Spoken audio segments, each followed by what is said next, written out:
जय जगन्नाथ नमस्कार welcome to RB teacher support मु राधा सर आपण सामने नुआ टॉपिक नुआ वीडियो आज टॉपिक 8th पे कमिशन फिटमेंट फैक्टर केते आसीबो। अक्टोबर 28 तारिख रे 8th पे कमिशन को कैबिनेट मंजूरी मिलला एवं नवेम्बर 3 तारिख रे गैजेट नोटिफिकेशन मध्ये आसीगला। कमिशन नो मेंबर्स चेयरमैन समस्त नियुक्ति पाई सारले।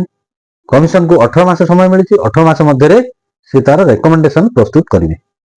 वर्तमान सरकारी कर्मचारी मानक मन भितर गोटे प्रश्न जे 8th पे कमिशन फिटमेंट फैक्टर आसीबो ना अलग किछि आसीबो।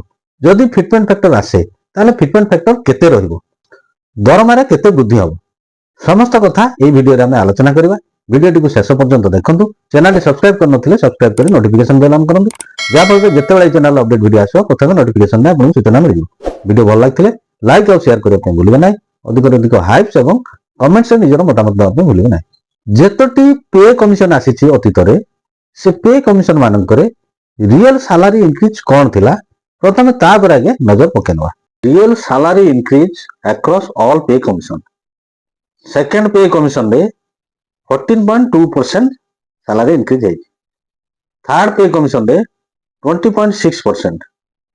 फोर्थ पे कमिशन रे 27.6%। फिफ्थ पे कमिशन रे 31%। सिक्स्थ पे कमिशन रे 54%। सेवेंथ पे कमिशन रे 14.3%।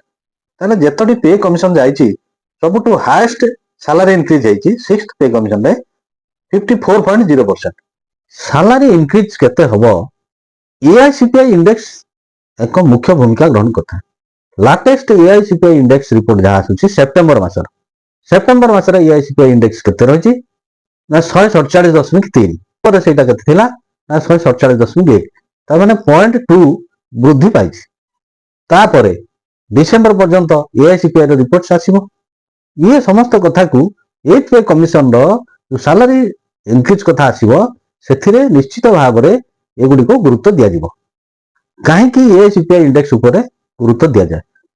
एआईसीपीआई इंडेक्स कोन करथा ना मार्केट रो regulating wages measuring inflation real wage calculation भली केतोटी फैक्टर ऊपर एआईसीपीआई गुरुत्व देता है एवं से एआईसीपीआई इंडेक्स सैलरी इंक्रीज करिवारे एक मुख्य भूमिका ग्रहण करिता है। 8th पे कमिशन सैलरी इंक्रीज क्षेत्र रे एही एआईसीपीआई इंडेक्स एक मुख्य एवं गुरुत्वपूर्ण भूमिका ग्रहण करिवो। केते आसीबो फिटमेंट फैक्टर।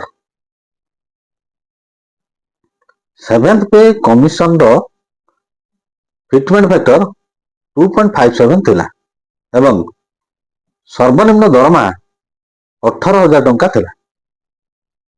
वर्तमान डीएनएस अलाउंस 58% पहुंची परे ओडिसा रो रूरल एरिया रे कार्य करुथुवा कर्मचारी क्षेत्र रे दरमा हेउची बेसिक 18,000 टंका, DA 58% of basic 10,400, house rent allowance HRA 4% of basic 720 टंका।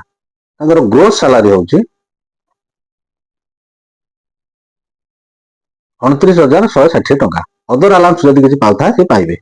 ए ग्रोस सैलरी ऊपर फिटमेंट फैक्टर आसुची केते 29,160 बाय 18,000 समान 1.6। एथिरु स्पष्ट हला कोन ना 8th पे कमिशन रो फिटमेंट फैक्टर 1.62 रु कम होबार प्रश्न उठुना। निश्चित भाव रे 1.62 फिटमेंट फैक्टर रु अधिक हबो। बाकी तापर रहिछि मार्केट रो इन्फ्लेशन एवं एक्रूड फार्मूला केते परसेंट सैलरी इंक्रीज हबो ताहा कमिशन रो रिकमेंडेशन ऊपर निर्भर करूछि।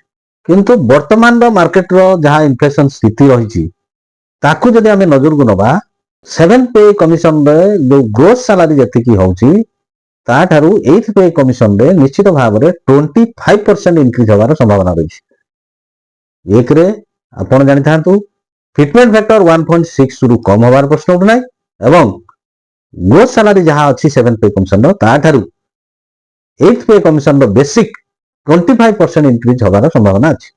आशा कर वीडियो आपण मानन पय इन्फॉर्मेटिव हेतिबो।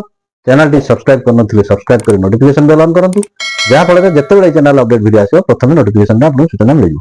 वीडियो भल लागिथिले लाइक और शेयर करबा भूलिबे नै। ଅଧିକରୁ ଅଧିକ ହାଇପ୍ ଦେବା ପାଇଁ ଭୁଲିବେ ନାହିଁ। ପରବର୍ତ୍ତୀ ଭିଡିଓ ପର୍ଯ୍ୟନ୍ତ ରହୁଛି। ନମସ୍କାର ବନ୍ଧୁ, ଜୟ ଜଗନ୍ନାଥ।